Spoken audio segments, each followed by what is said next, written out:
Many times I share my faith with people, especially those that don't believe Jesus Christ is God or in the Trinity, and I just do a detailed dissertation or conversation with them, depending upon how expert they are in the Bible. John 1, verses 1 through 3. That's as far as I can go, and it's definitive. It behooves most people to try to master passages here and there that are critical to the doctrines of the faith, like John 1, 1 through 3. Take a look at it. Just go through those 3 verses. Probably won't get through. There's so much to it. John chapter 1. Table of contents. So we go right to John 1, 1 through 3.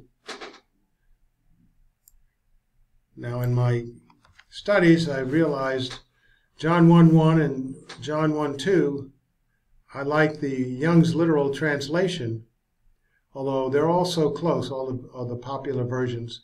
And then I use the NAS for verse 3. So in the beginning was the Word. There's no the, but it's an emphatic thing when it's without the definite article. In some great beginning was the Word, and the Word is was. And the Word was with God, and the Word was God. I want to take a look at the Greek on that. So we take a look at 1, 1 through 3, and comment on verse 1 first. In the beginning.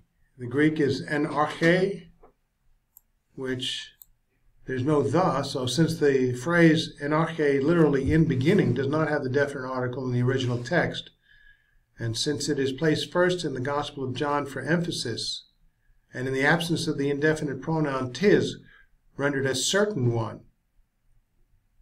So, since there is this absence over here in the article, or the indefinite pronoun, a certain one, to accompany the Greek word arche, rendered beginning, then the first phrase in John 1, 1a cannot be translated as indefinite, in a beginning. Some people like to say that, but nor can John 1, 1c be translated, and the Word was a God. So we're going to get to that.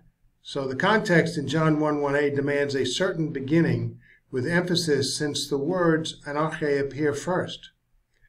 Note that if the article is not present, an object may be or may not be regarded as definite, depending upon the context. Frequently, a noun without a definite article is called anatherous, is emphasizing character or quality, but not in the context of John 1, 1a, since the context demands a particular beginning, as corroborated by the fact that all translations include a definite article, translations into English.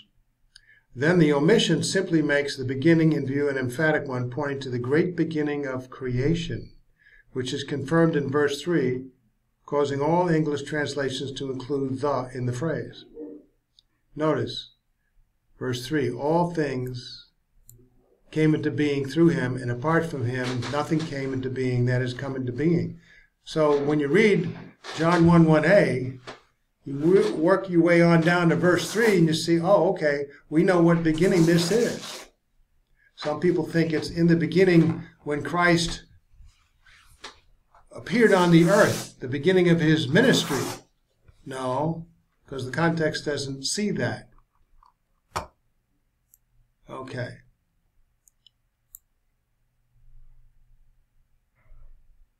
Now we go to point B. In the beginning cannot refer to the time of the Word being created, as some maintain, because the phrase in the beginning was the Word states that the Word already was in the beginning. In other words, the Word is already implied strongly that he is eternal, uncreated, pre-existent, and God. Because if in the beginning is the beginning of all time and creation, he's already there, then he's uncreated. And the only one that's uncreated is God.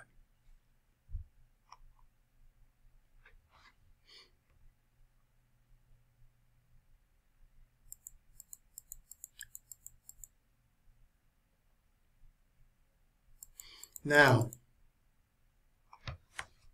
point C, the Greek hologos rendered the word portrays a person. In the ancient Koine Greek language, hologos rendered the word may refer to a person who could be seen and touched as well as heard, as is portrayed in John 1:11, 14 to 18, 26 to 34. Hence, the Greek word logos in the context of John 1 through 2 appears with a definite article and is personified as such to mean a person who was already present at the beginning of time and creation, hence uncreated, pre-existent, eternal, and equal with God.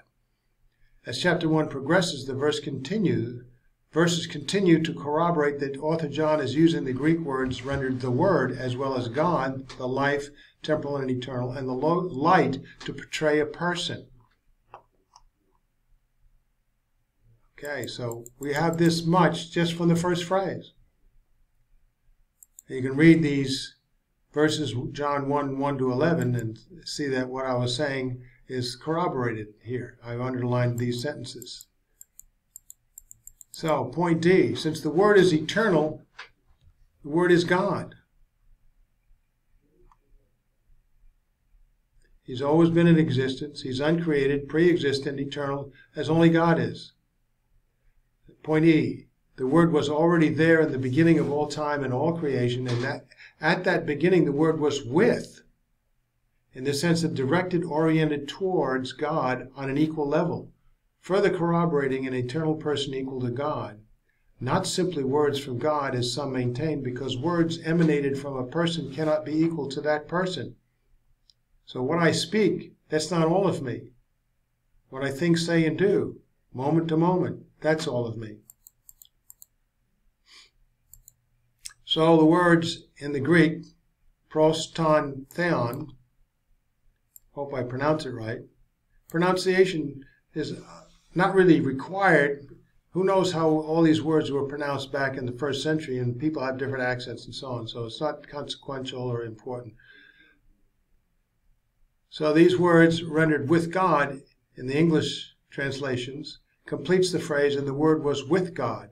In the second phrase, John 1:1b. The words are in the accusative case, portraying a face-to-face of the Word with God as directed, oriented toward one another on an equal level, separate, and each in his own right. If the author John had chosen to use the dative case, the typical usage, this would have conveyed that the Word was with God in the sense of being at God's place, as in the French chez moi. The preposition pros can also mean related to, in the sense of talking, thinking, having a discussion about, concerning, or related to something, where the something would be the object of pros. But this is ruled out because of the absence of anything in the context to indicate what this something would be. So we're left to using, in the accusative case, the word directed, oriented towards God on a common level, i.e., with equal reciprocity with God. I have a cold here, so my mind is working a little slower. So the Word was already there in the beginning of all time and all creation, and at that beginning the Word was with, in the sense of directed, oriented towards God on an equal level. So, on an equal level, portrays God, a personality of God. So the Word here, therefore, portrays God, a personality of God. Some more commentary on that. Now, point F.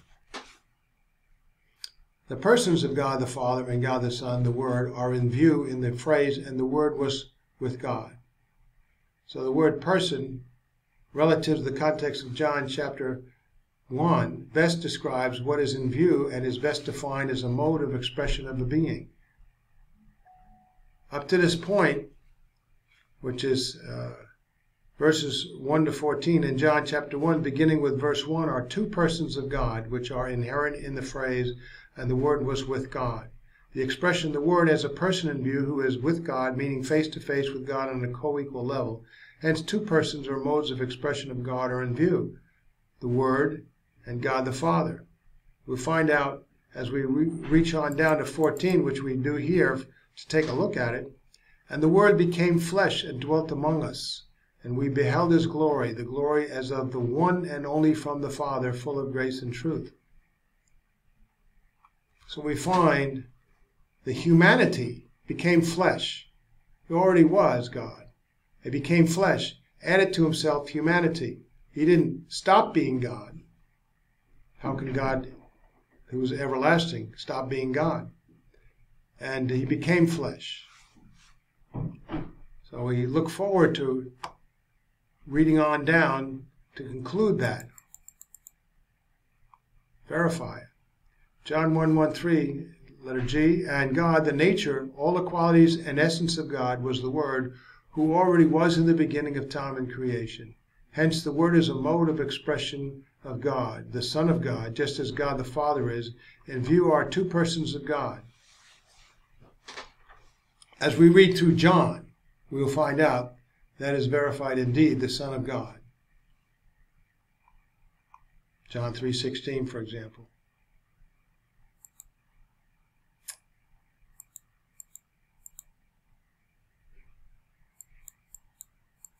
Now,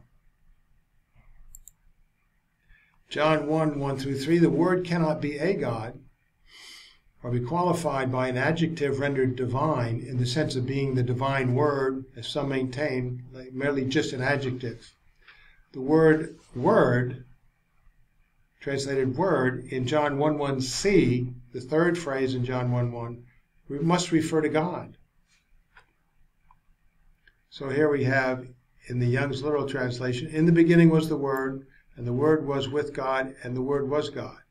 Actually, in the Greek, if you pop on down here, the order of words is different. In beginning was the Word, and the Word was with God, and, notice, and God was the Word. The emphasis is on everything that God is without the article, means all the characteristics, everything that God is, was the Word, eternally. So the Word is God, an affirmation. The equality of the Word with God means he's God. But we're talking about God singular, so we have one God with two personalities here. Theos is a predicate nominative of was in the emphatic position at the beginning of the third clause without the definite article. Notice the absence of the definite article, however, does not demand that Theos be interpreted a God with the indefinite article as some suggest. First of all, look at this. New Testament Greek does not possess an indefinite article, an or an a, but it does have an indefinite pronoun, a certain one, which is the Greek word tis. The very word that a Greek reader would expect here if the point was that Christ was somehow a God, but not really God. Secondly, there was no article in front of theos equals God. The noun is said to be an authoress without an article.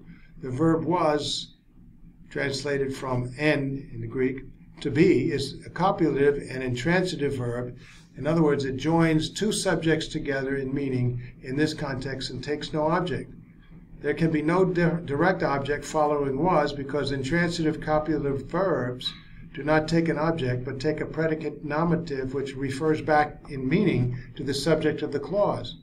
Hence, we have John 1:1c joins the subjects theos and logos in meaning where the former being without an article describes the quality of the latter. Hence, logos, the word, is described by everything that theos is, and everything that God is. Contrary to the objections of some, the anarthrous theos rendered God in John 1:1c is in the predicate nominative case, which refers back in meaning to the subject. So the rule of grammar here is that there is an intransitive verb, such as en, rendered was. It is the noun which is anarthrous, without the article, which is the predicate nominative, and the subject which is articular, which has a definite article. So,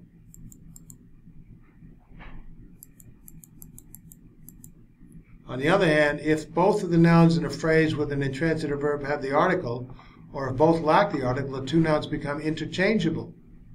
Interesting. But they're not interchangeable. We have two personalities of the Godhead. For example, if there had been an